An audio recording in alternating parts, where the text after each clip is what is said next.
Okay, so Democracy made a video calling the DLC an unbalanced disappointment. Basically, video is a rehash of like his video that he made when Elden Ring dropped. A fractured design philosophy, unbalanced disappointment. He literally called it the same thing twice, an unbalanced disappointment. And in this video, he just kind of parrots like all like what everyone was saying at the time. Attacks are literally unfair. There's no time to heal ever. Attack, it leaves you stuck in an attack animation that people always complain about fucking like the Melania, how she jumps. You're now dead for taking. Like, look, they're like, oh my god, she has one extra attack, like a longer combo in phase 2, right? That's bad because now I'm trying to punish like the old combo and now I get hit, even though you can attack and then still roll it and hit her. And she has super long end recovery, and this is like her most punishable attack in the fucking game. And they complain about it because like, oh, she jumps in the air now at the end of her combos. It's like psychotic. A trap opening that is inconsistently free. Imagine in this case where I held back my attack and I successfully dodged the follow-up. She immediately began waterfowl dance afterward. At what point during— Bro, you can still dodge it and everything. It's like, it's their longest end recovery of anything. Like, I don't know what to tell these people. Well, that is their I easiest survived one to Shadow punish. of the Erdtree. FromSoft's latest expansion spawned a whirlwind of discourse on difficulty. Countless FromSoft fans are sounding off with complaints of excessive challenge, iron-willed challenge runners are calling foul on the DLC's difficulty peaks, and somehow journalists have taken this opportunity for revenge on years of memes at their expense. I personally don't think the DLC bosses are any harder than the endgame bosses in Elden Ring. Like, I don't really think any of these DLC bosses are harder than like Moog, or like Malekith, or Radagon, Elden Beast, or Melania. Telling you, yes you, dear viewer, are a scrub. Clearly a sign of the end times. I foretold the coming of this cataclysm 2 years ago. In my award-winning video, Elden Ring bosses are an unbalanced disappointment. It's a metaphorical award, of course, in that I'm enjoying this controversy from a rickety high horse, a steed that has long since crumbled under the weight of the Scadutree. Today I'm gonna What the fuck is he talking about? What does that mean? He's enjoying the controversy? Like, what was that metaphor? Hold on, please. Does he mean the controversy is good because you can make content about it? I descended to the Foul Omen's lair and introduced him to the true Lord of Blood. My build was strong, perhaps the strongest I've ever used. But like, wouldn't it be disappointing if you use this? Like, look how hard he's clapping the bosses. Wouldn't that be kind of disappointing to just walk in and clap every DLC boss in like 2 attempts in like 20 seconds, you know? Poise breaks, bleed procs, and chunky dual hits. Look at that fucking damage. The more I explored, the more real a realm where bosses don't have bloated HP and excessive damage became. Oh, I got humbled all right. Man, he got hit by the strongest attack she has.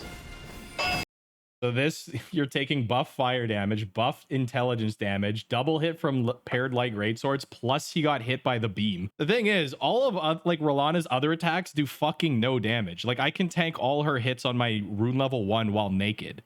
Like, she even like I can survive 2 hits sometimes. Like, this is, yeah, her fucking most damaging attack if you get hit by the beam on top of the swords. Everything else she does is super low damage. No source seal, thank god. He's not using defense talisman. He's got like jump talisman and shit. Dagger talisman. With no blessings at rune level 1, you can survive hits from her. I've been hit by this where you get hit with the beam as well. So it's kind of like a cherry pick because it's like, it's not supposed to happen. I don't know if it's like a glitch or what, but he got hit, pushed in front of the beam, and then double hit by the beam basically. But like, I don't think that's pretty representative of her damage. And also because Rolana has a training wheels phase where like she does no damage, you can learn her really quickly, and then her phase 2, it's just the same attacks but they do more damage, so you should kind of like learn them by then, right? But she has 3 new combo finishers, so her combos on some attacks are longer in phase 2. Like after she does the double overhead, then she can link that into one of her old existing combos. It's not even a new one. I think for like new combos she only has that one where it's like the 4 hits. Damage negation is far more important, yeah. But I think he doesn't have any blessings at this point. All right. Part 3, The Hunt for Shadow. Curating the perfect build is not enough to carry you through the DLC. Let's talk about why this system is a failure. Introducing a separate upgrade path. Ooh, complete failure. No redeeming qualities. Let's see. Into an already established game is a tough sell. You need to reprogram dozens of hours in the lands between that reinforced how we understand Elden progression. It all starts with Margit. Half. Okay. Foul tarnished. Come back when you've emboldened those flames of ambition a little brighter. Like Margit is leveling like to at least 30 and getting some weapon upgrades. Yeah. From the very beginning, we learn that and all the golden seeds and sacred tears that are littered in Whispering Peninsula and all that stuff. You get pretty strong once you find Whispering Peninsula. leveling our stats, acquiring better gear, and upgrading it is the best way to even the playing field. The more we explore, the stronger we become. The same is true for shadow fragments, Leveling our right? gear, yes. Explore the Shadow Realm to claim as many pieces as possible. There's a key difference. Runes can be obtained anywhere, anytime. Smithing stones are concentrated in specific areas you discover intuitively. Talk to one of the many merchants to find a handful for sale. Find the orange highlighted caves to reveal a network of upgrade gold mines. The most important quality But the forges are the same thing. Like, it's just an area we get a shit ton of upgrade materials. And I think he's about to say that, like, upgrading your weapon is different from, like, because all you're using is smithing stones to increase the damage of your weapon. Scadutree fragments are also just a thing that increases the damage of your weapon. It's, like, literally the same thing in concept. that runes and upgrade materials have in common is their quantity. Through bell bearings and an endless stock of baddies to farm, you can acquire I would disagree with that, actually. There's a distinct lack of the normal smithing stones, like the ancient ones or whatever, in the base game. I could level up like 2 weapons, like not even max on my playthroughs. If you go somber and you do boss weapons, you get a lot of somber ones, but these ones were super lacking. They deviate from roadblocks, explore a modest amount, then try again with better stats. Margit taught us very few bosses are a strict gate to progress. Let's return to my death at the hands of Rolana. I had acquired 5 blessings. Her brutal damage output made me reconsider if that was enough. Yet I spent I guess we'll have to hear him out still, but like I don't see how Margit's different from Rolana. Like, she is also optional, right? Also, like, if you do go explore past Rolana and come back, she dies so fast. There's only 3 required bosses, yeah. I guess he'll Spent have 5 to. hours. I guess he's about to explain what the difference between Margit and Rolana being optional are. are a strict gate to progress. Let's return to my death at the hands of Rolana. I had acquired 5 blessings. Her brutal damage output made me reconsider if that was enough. Yet I spent Yeah, but like, I mean, her magic beams do a lot of damage, but like, it's got to be the easiest her attack. brutal damage output made dodge, me reconsider like, in her if whole that was kit. enough. Yet I spent 5 hours scouring the opening area as thoroughly as I felt I could. For all I knew, I had more blessings than average, and this was the new standard of difficulty. It wasn't like with Margit when I got whooped walking out of the character creation screen. I had a full-fledged build, boasting 60 Vigor and 80 Arcane, with fully upgraded dual Great Stars and maxed out Crimson Flasks. Instead of You could just keep leveling, right? You can get even stronger still. This is post endgame DLC. Like, you should have a fully upgraded build. Margit and Rolana, you could both like over explore and then come back and just kick their ass. But it is post endgame. You are supposed, it is balanced for people with finished builds, right? Like, they're not going to fall over like he just showed with like a fully upgraded 150 build, just smacking like 20 seconds, killing every single endgame boss in the base game. having multiple options to progress, like farming runes, looting caves, befriending blacksmiths, and communion from the churches, you I mean, like 2 of these, like farming runes, you can still farm rooms and still level up. looting caves, They have the caves and the forges in the DLC, and there's lots of upgrade materials, which we needed more spots to get more of that in a playthrough. befriending blacksmiths, and communion from the church. Weapon leveling, again, like, you will have a maxed out weapon, but the Scadutree blessings also increase your weapon damage, so it's like the same thing. And then this is like sacred heals for your healing, I guess. That'd be so weird if like the Scadutree blessings also increase like how much you heal, but you get a lot of health in this game. You solely increase your odds by finding fragments. Notice I didn't mention golden seeds. It's because while you can find them at small trees similar to Miquella's crosses, that is only a fraction of the total available. These technically consistent portions are a drop in the ocean of Elden Ring's map.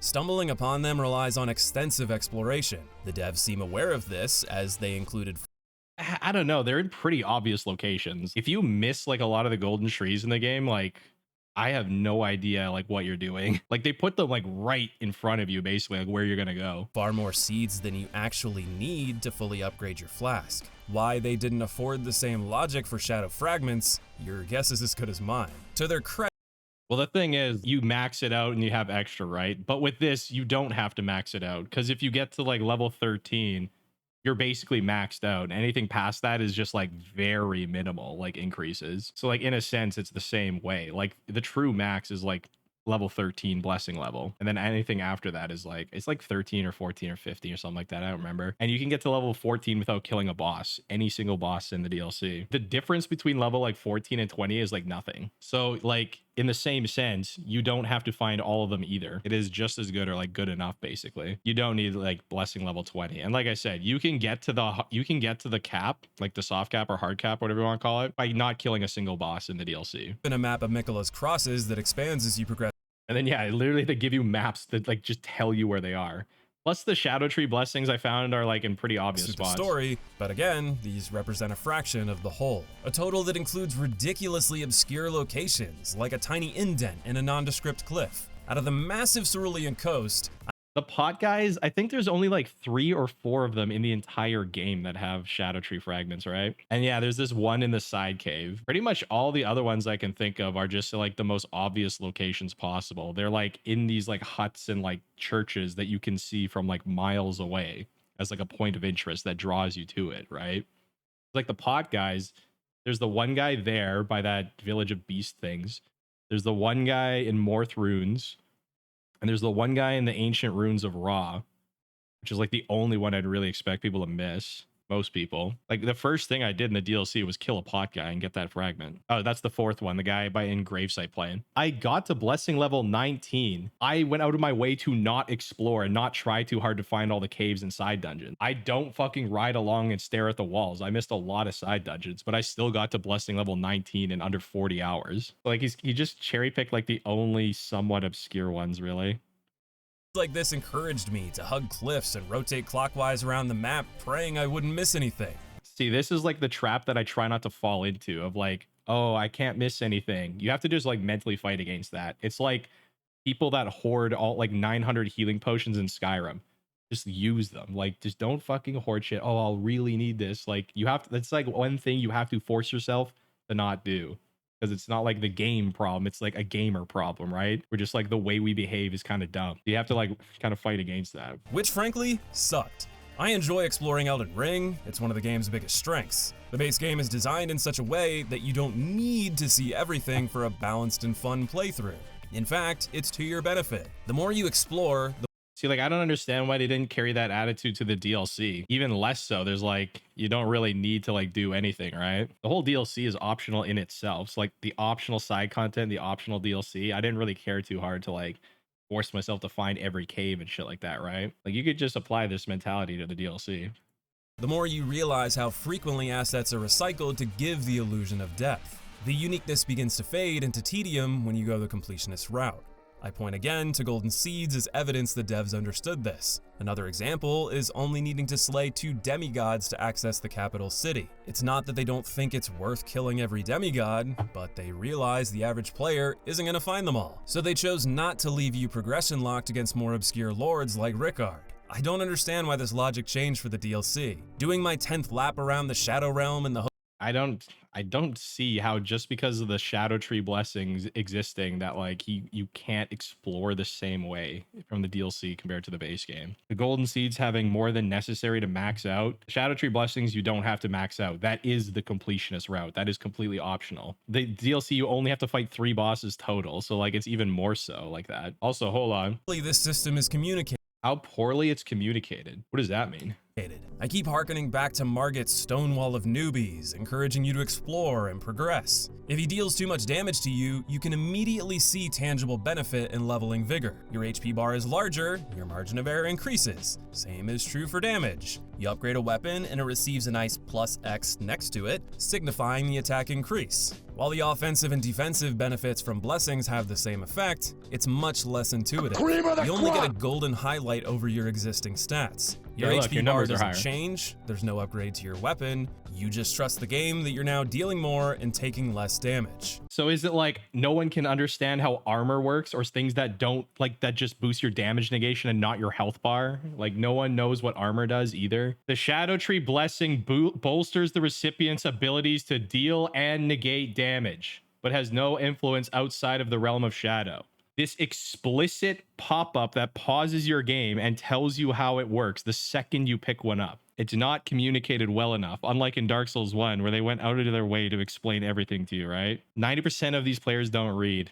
True. That's my bad. Am I high? Like, what the fuck? Why not extend the upgrade level of your weapon for each blessing? Why not add increases to your HP bar? This would be more obvious ways of communicating the importance of the system in a way the player already understands. They don't understand how to read, I guess. I can't read. Just give me numbers. And your numbers get all gold and everything, right? And it's pretty noticeable. Once you level up 1 to 2 levels, you're like, wow, this is a huge difference in this boss fight. They did at least update the system during the production of this video, increasing the upfront value of the first 10 blessings, while pacing for the final 10 more modestly. This is a good change. It puts less pressure on you and I don't actually like that change personally, because like I said, in less than 40 hours, I was at blessing level 19 while going out of my way to not try to explore too hard. I see a point of interest, I go to it, that's it. I don't fucking hug the walls, I look for caves, I didn't do anything like that. And I got to blessing level 19 in under 40 hours. And I did not like how strong I was at blessing level 10. I was fucking way too strong. I could survive like 6 hits from Olana, even Mesmer, like all the bosses, even Radon. I could take like 5 or 6 hits without dying, which is like crazy. I'm like, this is like feeling like DS3 now. Like, this is kind of crazy. I'm just surviving everything. There's so many times with like Mesmer and shit and Gaius where I would eat an entire boss's combo, full ass combo, and not die. I'm like, that is just kind of ridiculous. The balance change is interesting because it further reduces that completionist mentality of you don't need to get to blessing level 20. I found that it's pretty easy to get to blessing level 20. Without having to go too hard on exploring. And I didn't like how strong I was in the early game with the blessing fragments, especially considering that you can hit the soft cap without killing a single boss. So I actually didn't like that change as much. I think a better update would be to lower the total blessings you need to cap. Make it so the first 10 levels only require 1, 11 through 15 require 2, and 16 through 20 require 3. If you just did like Gravesite Plane and like Belurat, you would be like blessing level like 9 or some shit for Rolana. You would smoke her. Wouldn't even be close. There's like 2 in the church right beside the spawn of the game, plus that pot guy. That's like level 3 before you even do anything in the game. I don't think this is a good change at all. And like I said, I personally don't like the balance change that they made to it, but I see the value in it. Personally, I didn't like it. I felt it made me too strong in the early game, especially for post endgame content. Because like I was tanking way more shit than I was ever tanking with the endgame base game bosses like Moog and Melania and that shit. I was dying way more to them than like the DLC bosses. I was surviving like twice as much damage. This works so well because Sekiro has light progression locks that insist you get a certain level of attack power before progressing. Elden Ring sacrifices this strictness. Yeah, Sekiro is way more linear because like you can't just go and farm in Sekiro, right? Like you have to grind the bosses out in that game. And that's what people did not like about that game. Only when you get to Ashina Castle does it open up and can you like find a bunch of prayer beads. But like a lot of times you're locked out of that. And then also like the early game, you're locked behind Blazing Bull and Chained Ogre. Like good luck with that shit, right? Part 4, combos everywhere. Unlike Shadow Fragments, these combos go to infinity and beyond. Holy fuck, look at this damage. It's the same crap we saw in the base game on steroids. Somewhere along the way, FromSoft decided to patch out your turn. Gone is the ebb and flow style of Can't be telling me that when you're showing Mesmer footage though. Like Mesmer is very traditional. He has very long end lag on all his combos. There is very clear ends to his combos. And on top of him having like all these mid-string combos with strafing and jumping, you could just never attack once in the middle of his combos and you would always get a punish window at the end of everything he does. And you cannot fucking show Nameless King. Yeah, this fucker that holds his follow-ups all the time. Ugh. Most of the time, you're forced to settle for tiny gaps, sneaking in a single measly attack. Oh, bro, Midra is so easy. He only like does 2 attacks and then you get to like fully charged R2 him like every time. You can like jump everything he does and jumping attack him. That's if you evade everything preceding it, otherwise that's now a healing window. Losing damage openings for recovery extends the fight duration, increasing the likelihood you'll make more mistakes. This creates a loop of getting hit, healing, rinse and repeat until death arrives. You are of course expected That is the combat loop, yes, that has always existed. to learn from your mistakes and overcome them in subsequent attempts. Yep. Due to the razor-thin error how these margins, games though, work. this process is more daunting than ever. While I've praised FromSoft for this MO in the I mean, he just like ate like most of a boss combo, panic rolled it all, and then fucking he still was alive, you know? Like he didn't just die instantly because he fucked up like 3 times in a row there. Ludwig does no damage. This boss you can literally stun lock to death because limb splitting is so broken in Bloodborne. first phase is tough, but allows you to find those minuscule windows and come out on top. It even becomes a satisfying loop after learning. I wouldn't call them minuscule windows if you can get like a jumping R2 or like a fully charged R2. Stop rolling backwards. GG, literally. And supercharged attacks that feel anything but fair. This is an unprecedented level of bullshittery that we've never seen across 7 games. Radahn's second phase is the product of cheap difficulty escalated to the extreme. I'm not just claiming it with no evidence either. I brought the receipts. There were a lot of early reviews comparing the final boss to another phenom of aggression. I don't find him that ridiculous. He is definitely very hard, but like all you have to do is roll left and then that's it. Like he has like a handful of new attacks in phase 2. Wow, man, freaked out. Phase 2 like makes you better at phase 1. Phase 1, he doesn't do that much damage. It's pure physical. So you can just like learn him. You can learn basically 80% of the Radahn fight in phase 1, right? Yeah, the problem with Radahn is you can't, his tracking is insane. So like you can't really strafe or like jump anything, which kind of feels out of place for an Elden Ring boss. And like you just have him be like the ultimate like positional rolling boss. It's kind of like kind of one note. Starscourge Radahn is fucking awesome. The problem with Radahn and like Mesmer is that they get easier in phase 2, like Starscourge Radahn. They become very cinematic, and I love that. But fuck, like, then it becomes such an easy fight after that. Ishin the Sword Saint. There's no shot an Elden Ring boss would have more demanding attack uptime than Sekiro, right? I viewed their second phases and totaled up how many times they attacked in the first 30 seconds and noted how long the animations were from wind-up start to hitbox end. The first 30 seconds? Is he talking about Ishin phase 1 or 2 then? Ishin clocked in at a whopping 14 attacks over 30 seconds. Yet the deflect system and minor breathers in between attacks notched only 43% attack uptime. He's fast and punishing when he's on the offensive, but leaves fair opportunity for the player to attack, heal, reposition, and counter during uptime via the deflect system. But yeah, the deflect system allows you to interrupt his combos, right? For Radahn, if you include the holy after effects as their own attack, which you should, considering No, you shouldn't. they are separate, delayed hitboxes, the Consort of Death unleashes 30. Okay, but like, it's the same thing where when a boss swings their sword twice, but you just dodge it with one roll, because it's like the timing for one roll. Like, you don't have to dodge his sword and then the light beams. You just have to roll not backwards. That's it. My favorite, random numbers with no underlying system. 3 attacks over 30. Some bosses stagger, yeah, which is why I like my poise shit. But you can't stagger. I mean, you could posture break him, but you're not interrupting the middle of his combo by doing an Uggs poke on him, right? Seconds with 90% uptime. To put that in perspective, Ishin leaves 34 seconds per minute for you to breathe, while Radahn gives you 6. All the while putting out over double the number of attacks, more than 1 per second. Radahn attacks more often, with longer animations. The pace of Elden Ring is faster, right? So like the boss attacks more frequently, but because of that, you get more frequent punish windows. And like I said, with the endurance system in this game, you never have to stop and back off and just sit in like this neutral phase with the boss. You have enough stamina regen to attack and dodge and just keep doing that infinitely. Very underrated, the endurance regen. Like, no one really wonders, like, how is it possible that I'm able to fight Radahn without ever stopping? And it's because of the endurance regen, because it's really good in this game. All with less fluid defensive options due to mediocre combat speed for the player by comparison. Looking at other bosses. Is he saying that, like, the player character is slower than in Sekiro? I mean, you get, like, instant iframes and shit. You could be, and, like, if you just use a fast weapon, you could be pretty damn fast, too. Across the series against the DLC, you can see how the games have slowly closed this attack uptime gap. The only exceptions are Bloodborne and Sekiro, the games most heralded for their unique combat that shirk the trend of FromSoft's arm racing against Souls players getting good. It's not that these two games don't have bosses that attack frequently, it's that they give players the tools to succeed against them. You have more accessible counters and gun parries and deflections. You have Yeah, you can parry and have HP regen, like from Bloodborne in Elden Ring. Formation attacks and shinobi tools stun, fill gaps, and increase your range, and both rewards your performance through increased posture damage in Sekiro for adept deflections. You can use Ashes of War to like jump over boss attacks or like iframe through them, right? You could just blind spot Radahn over and over again, or you could like blink bolt through him. While Bloodborne offers more attack uptime with timely quick steps and rallying back health to reward aggression. What?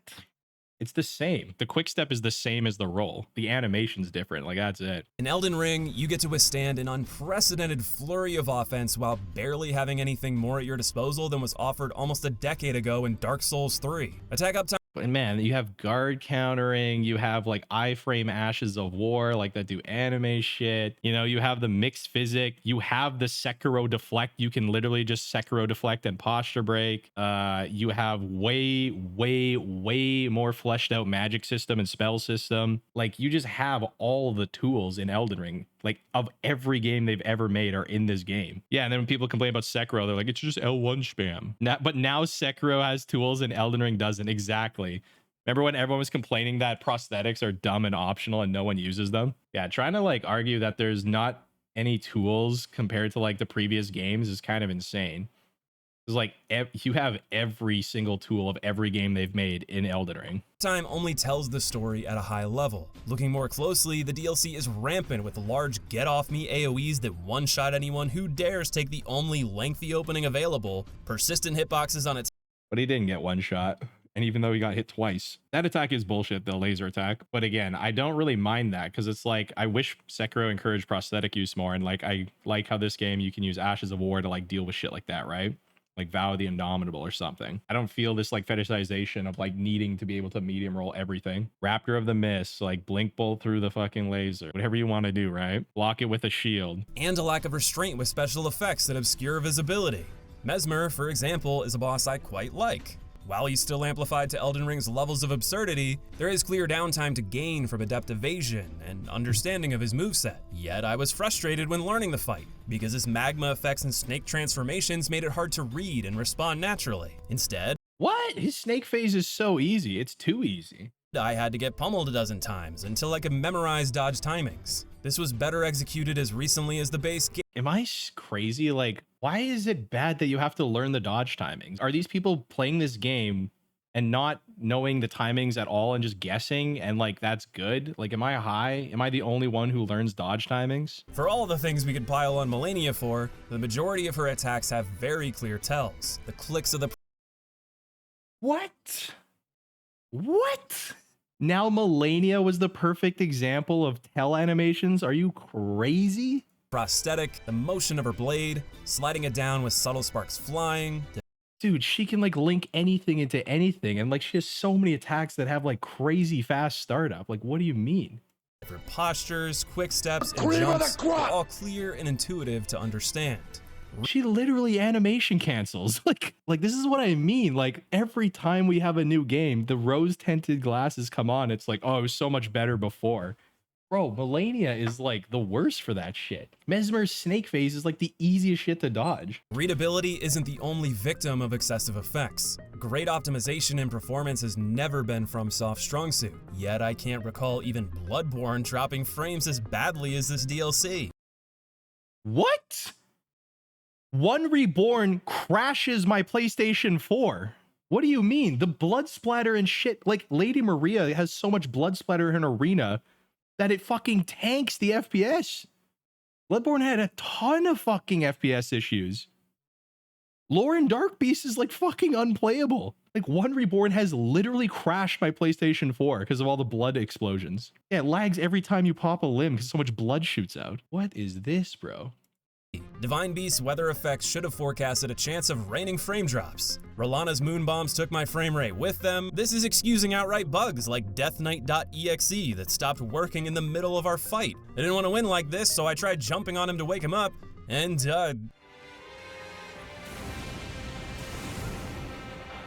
lucky me, I guess. If none of this happened to you, I'm glad, but this shouldn't happen to anybody. It didn't happen to me at all. And like, yeah, man, I don't know what to tell you. Glitches suck.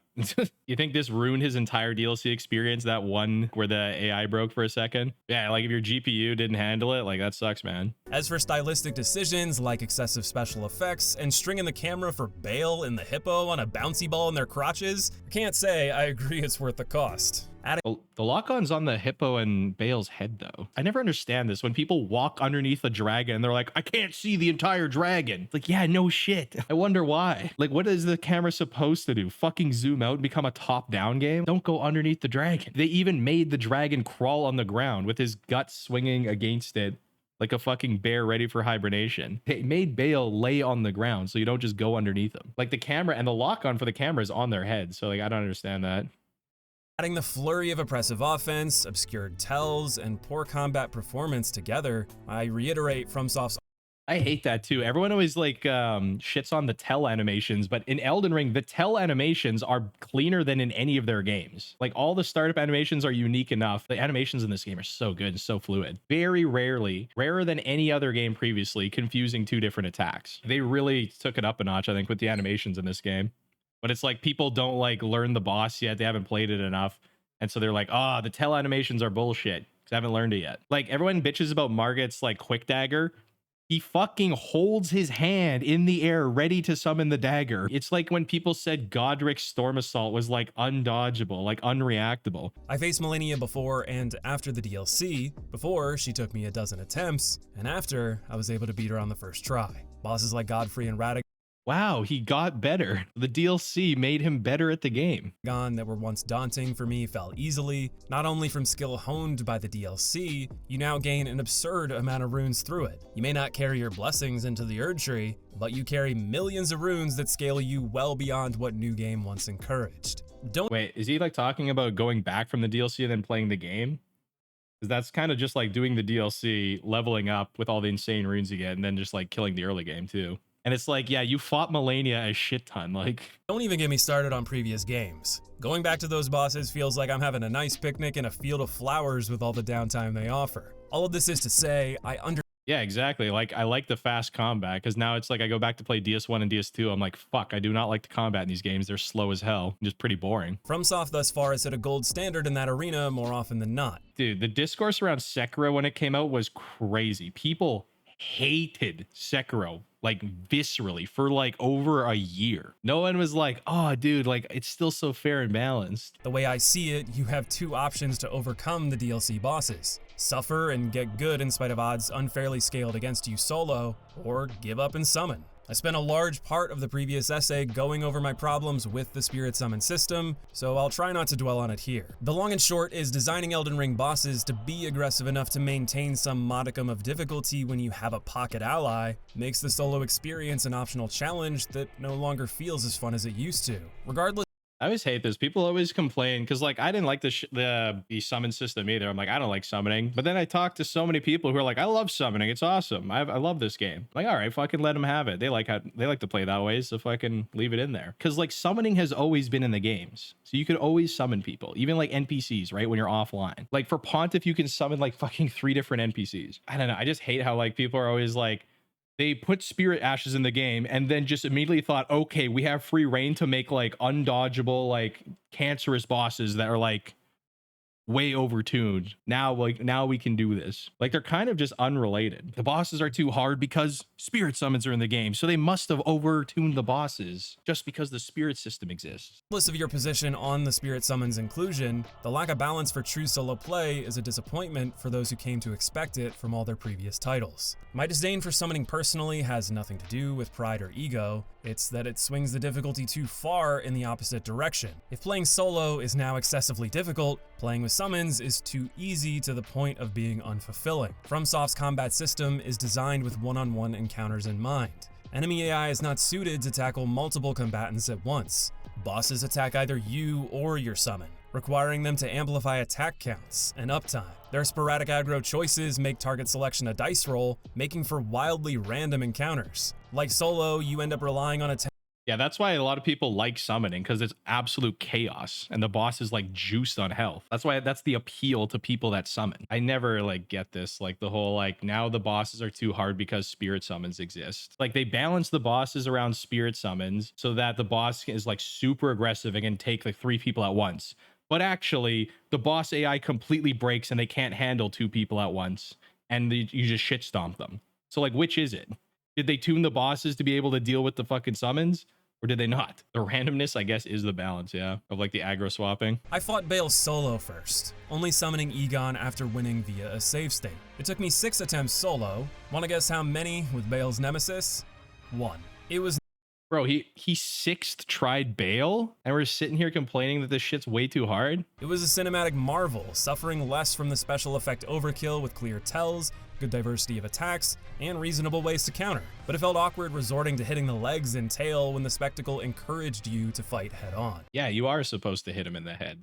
I gotta understand. Bale does not force you to go to his legs at all. It's just Madeir all over again. From the words of the director, turning down the difficulty is strictly against his wishes. And yet Elden Ring provides a spirit summoning system to do exactly that. Unable to find the way to increase Like, spirit summoning is not the most broken thing about these games anyways. Not even counting Elden Ring, if you just fucking like use a shield or use spells, you will fucking shit stomp the bosses. There is a lot of broken shit in these games.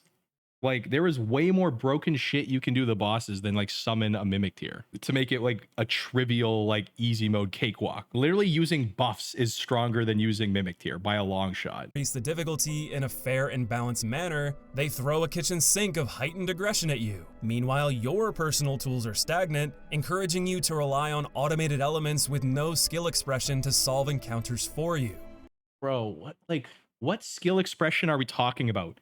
Timing a roll mindlessly in Dark Souls is the only real skill expression. Have you seen people do kills of these bosses in this game? The combat expression in Elden Ring is like leaps and bounds ahead of their other games besides Sekiro. If you watch Ongbal do anything, it is insane. And then you watch him try and do Ludwig in Bloodborne, it's sad. All he can do is do Chikage like transform attacks on Ludwig's head. That's like the only cool shit he can do. Like, is this skill expression just like timing a roll, not knowing, not even having to worry about directional rolls or anything, and just like hitting R1 only as the punish? That's the only skill expression that you can show in these games. Not like doing all these crazy Ashes of War that make you fly over the boss attack and hit them and shit like that. Like, you can get so good at these games and like beat the bosses in a ton of different ways.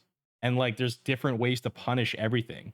That isn't just like R1 with a straight sword. I'm reminded of an essay I watched from Matthew Matosis years ago, who recognized well before Elden Ring that Souls combat doesn't have the depth to support raising the bar. Instead, reliance on delayed, misleading attack animations, exponential increases to health, stamina, and damage output, and offensive density ill-suited for the player's kit build toward design that is more frustrating than fun.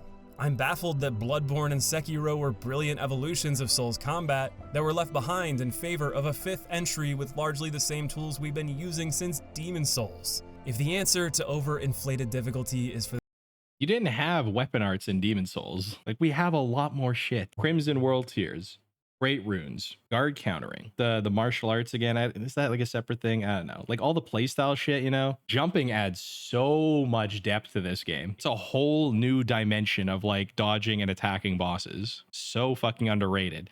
Also, they had the courtesy to clean up the hitboxes in Elden Ring, so strafing is much more reliable and doable. Crouching is a new thing. Crouch attacks, really fast, instant attacks.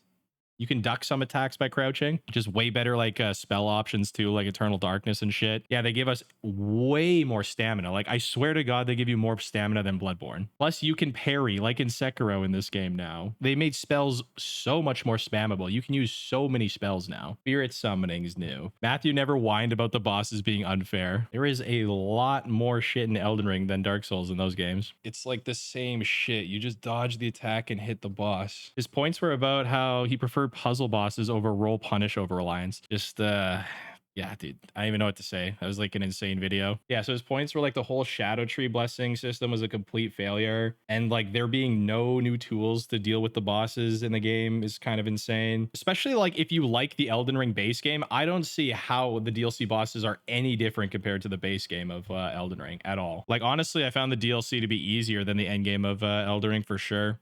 Especially with the Scadutree blessings. Like I said, I felt stronger than I ever felt when I was at like blessing 10, surviving like 6 attacks to a boss. Like, that's kind of crazy, honestly. I love the delay on the clones. And it's like, yeah, like I don't understand this complaint either about delayed attacks. Like, every attack has a delay to a certain extent. People like this don't understand that the delayed attacks allow you to have effectively infinite endurance, so you never have to stop and run away from Mordaunt to try and regen stamina. Like, just learn the fucking timing and that's it. You get free endurance for it. Also, if the boss it's a really long delay, hit the boss. Just hit the boss. Why is this so hard to understand? I don't get it. Yeah, absolutely insane. It's like, oh, the tail animations are worse now. The attacks are more delayed, so I can't dodge them anymore. Like, I don't get this shit, man.